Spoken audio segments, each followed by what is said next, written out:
ప్రస్తుతం దేశంలో బీజేపీ చేస్తున్న పనుల వల్ల బీజేపీ ఎంత బలం పుంజుకుంటుందో అదే రకంగా కాంగ్రెస్ను కూడా బలోపేతం చేస్తుంది బీజేపీ. ఇప్పుడు బలహీనమైన ప్రతిపక్షంగా ఉన్నటువంటి కాంగ్రెస్ 2014లో కాంగ్రెస్కి ప్రతిపక్ష హోదా లేదు, 2019లో కాంగ్రెస్కి ప్రతిపక్ష హోదా లేదు. మొన్నగామలు కాంగ్రెస్ పార్టీ 100 సీట్లు సంపాదించి 2024 ఎన్నికల్లో ప్రతిపక్ష హోదాని పార్లమెంట్లో సంపాదించుకోగలిగింది. ప్రతిపక్ష నాయకుడిగా రాహుల్ గాంధీ ఉన్నాడు. సరే, ప్రతిపక్ష పార్టీగా కాంగ్రెస్ పార్లమెంట్లో ఉన్నప్పటికీ దేశంలో చాలా రాష్ట్రాల్లో కాంగ్రెస్ బలహీనమైన పరిస్థితిలోనే ఉంది. ఇప్పుడు దేశంలో రాష్ట్రాల్లో 75% రాష్ట్రాలు బీజేపీ చేతుల్లోనే ఉన్నాయి.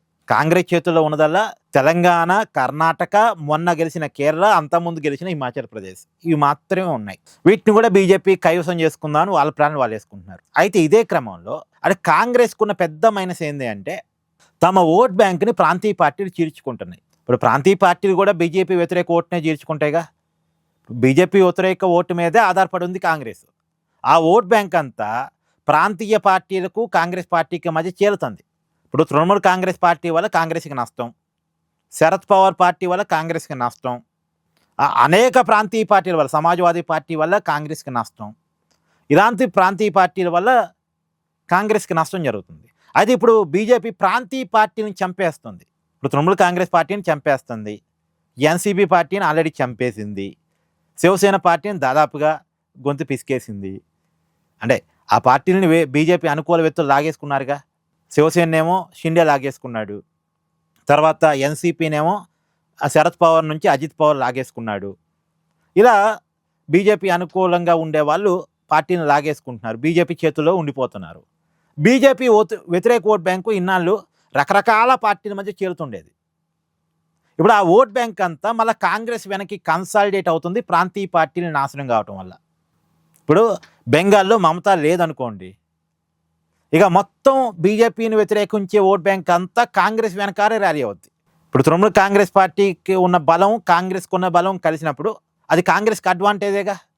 పశ్చిమ బెంగాల్ నుంచి కొన్ని ఎంపీలు గెలవటానికి కాంగ్రెస్కి అవకాశం ఉంటుందిగా. అంత మాత్రమే ఇప్పటికిప్పుడు దేశం మొత్తం కాంగ్రెస్ గెలిచి అధికారంలోకి వస్తుందని నేను చెప్పను, కానీ కాంగ్రెస్కున్న బలం పెరుగుతుందిగా. అప్పుడు బలమైన ప్రతిపక్షంగా కాంగ్రెస్ ఎదిగిద్దిగా. ఒకవేళ బీజేపీ వ్యతిరేకత వచ్చి బీజేపీకి సీట్లు తగ్గితే, మొన్న తగ్గినగా 240కి పడిపోయిందిగా 303 నుంచి. 2019లో 303 ఎంపీ సీట్లు ఉన్నాయి బీజేపీకి.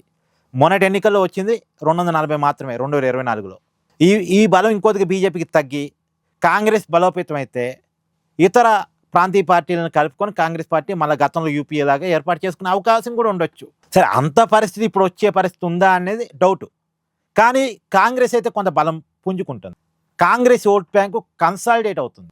ఇన్నాళ్ళు కాంగ్రెస్ ఓట్ బ్యాంక్ని చీల్చినటువంటి వాళ్ళు పొలిటికల్గా కిల్ కావటం వల్ల, ఆ పార్టీలు పొలిటికల్గా కిల్ కావటం వల్ల, లేదా కాంగ్రెస్లో మెర్జీ కావటం వల్ల అంతా ఇప్పుడు కాంగ్రెస్ బీజేపీని మైనార్టీలు వ్యతిరేకిస్తూ ఉంటారు. ఆ మైనార్టీ ఓట్ బ్యాంక్ అంతా సమాజ్వాదీ పార్టీకి ఉత్తరప్రదేశ్లో కొంత పోతుంది, కొంత కాంగ్రెస్కి వస్తుంది.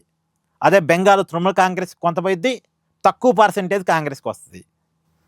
అదే మహారాష్ట్రలో కూడా అంతే, శరద్ పవార్ కొంత ఓట్ బ్యాంక్ని చీల్చుకుంటాడు, కొంత ఓట్ బ్యాంక్ కాంగ్రెస్కి వస్తుంది. ఇప్పుడు ఈ శరద్ పవార్ పార్టీ కూడా కాంగ్రెస్ పార్టీలోనే మెర్జ్ అయింది అనుకోండి, మహారాష్ట్రలో మైనార్టీ ఓట్ బ్యాంక్ అంతా కాంగ్రెస్ వెనక్కి వస్తుందిగా. బీజేపీ వ్యతిరేక ఓట్ బ్యాంక్ అంతా కూడా minority vote bank plus BJP వ్యతిరేక ఓట్ బ్యాంక్.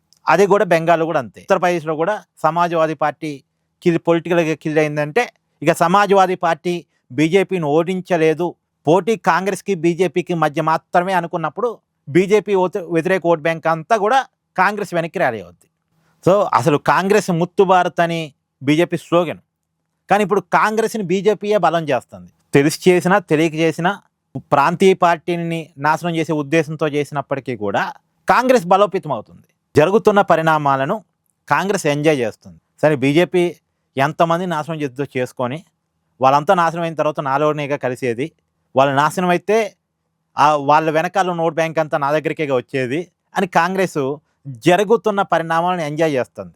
అంటే బీజేపీ ఏదో తప్పు చేస్తుంది అన్న ఉద్దేశంలో కాంగ్రెస్ లేదు, నాకు మంచి చేస్తుంది అన్న ఉద్దేశంలో కాంగ్రెస్ ఉంది. మరి జరుగుతున్న పరిణామాలు కాంగ్రెస్కి ఎంతవరకు మంచి చేస్తాయి అనేటువంటిది చూడాలి. ఇక్కడ మీ అభిప్రాయాన్ని కూడా కామెంట్ చేయండి. Please do like, share and subscribe this channel.